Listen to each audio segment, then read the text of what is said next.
Since we've been doing this, coffee consumption in the U.S. has gone up by 50%. This has made the coffee growers in Brazil very happy. I expect to get Christmas and birthday cards from Brazil this year. Now we're working on the second half of Romans chapter 5. So get yourself 3 or 4 cups of coffee and we'll be ready to begin.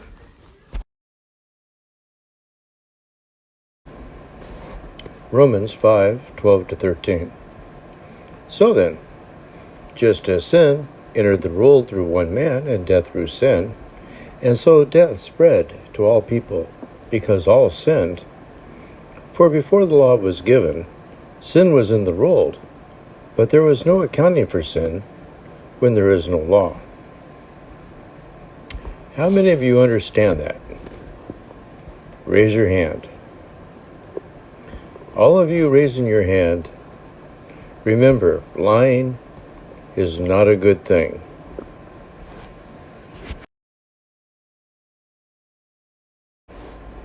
I think the confusion comes from where it says no accounting for sin when there is no law. You think about it and it's like, well, wait a minute. There's always been law. When Adam and Eve got kicked out of the Garden of Eden, it's because they basically violated the law not to eat of the tree. Okay, here's what's going on. It's not clear in the text, but every time the word law is used in Romans chapter 5, it's referring to the law. The Ten Commandments, Exodus, Deuteronomy. Remember, just because there's no article in the Greek doesn't mean that it's not the law. Another clue to that is if you look at Romans 5:14 right after it, and yet death reigned from Adam to Moses. Well, what did Moses do? He gave the law. Once you realize that every time it refers to the law here, it's referring to the law of Moses, then the passage becomes much more clear. If we were to paraphrase verse 13, then it becomes more like this. For before the law was given, sin was in the world, but you can't charge them with breaking the law of Moses if the law of Moses wasn't given yet.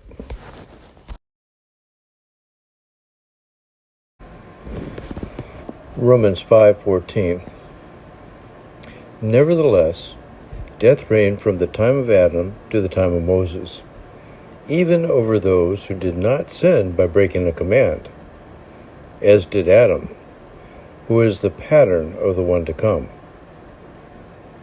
Okay, what does he mean by pattern? You can see it in Romans 5:18 and 19. Consequently, just as one trespass resulted in the condemnation of all people, so also one righteous act resulted in justification and the life for all people. For just as through the disobedience of the one man the many were made sinners, so also through the obedience of the one man the many were made righteous.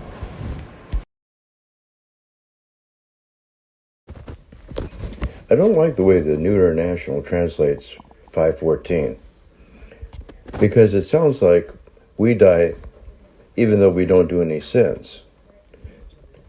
Nevertheless, death reigned from the time of Adam to the time of Moses, even over those who did not sin by breaking a command, as did Adam.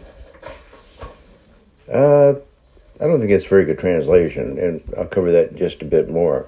All through the book of Romans, Paul stresses that people die because they sin. In chapter 2, Paul said, all you got to do is stand in front of God and say, hey, I never sinned. I never did anything wrong. And here, in 12 and 13, you see, so death spread to all people because all sinned. Death didn't spread to all people because Adam sinned. Death spread to all people because all people sinned.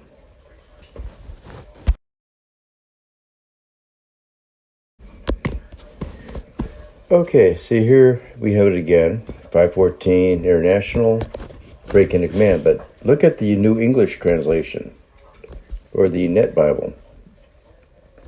Yet death reigned from Adam unto Moses, even over those who did not sin in the same way that Adam sinned. So it's not that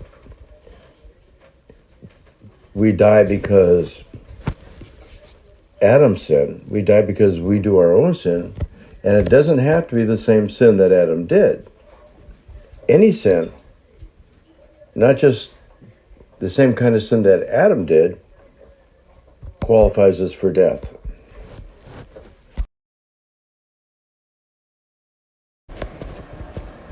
Romans 5:15. But the gift is not like the trespass. So first he says, there's a lot of similarities between what Christ did and what Adam did. They're both types. But in some ways they're very different. If we look at Romans 5:16, then we see how he thinks that they're different. The judgment, followed one sin and brought condemnation, but the gift followed many trespasses and brought justification. Now, when you see the one sin brought condemnation, you immediately think of Adam's sin.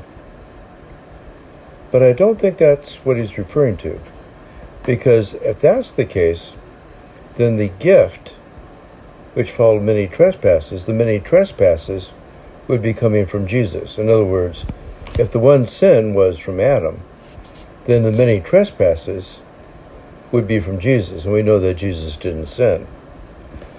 So what he's saying is, the judgment followed one sin brought condemnation. That's one sin per person. All you got to do is mess up once. One sin and you get condemnation. But the gift followed many trespasses and brought justification. So, with Christ, a Christian can sin many times and still be saved. So the gift is much greater than the judgment.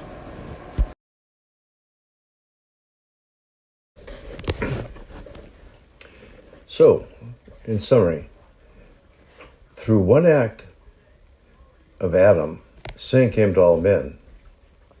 Through one act of Jesus, salvation came to all men.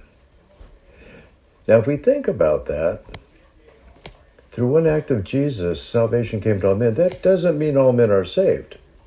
The New Testament makes very clear that to be saved, they still have to accept Jesus as Lord.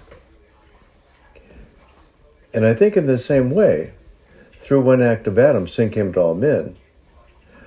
I don't think that means all men are punished because Adam sinned. I think all men are punished because of their own sins. Of course, Romans 3 and Romans 5 remind us that we all sin. So the difference is kind of academic because we all sin and deserve punishment.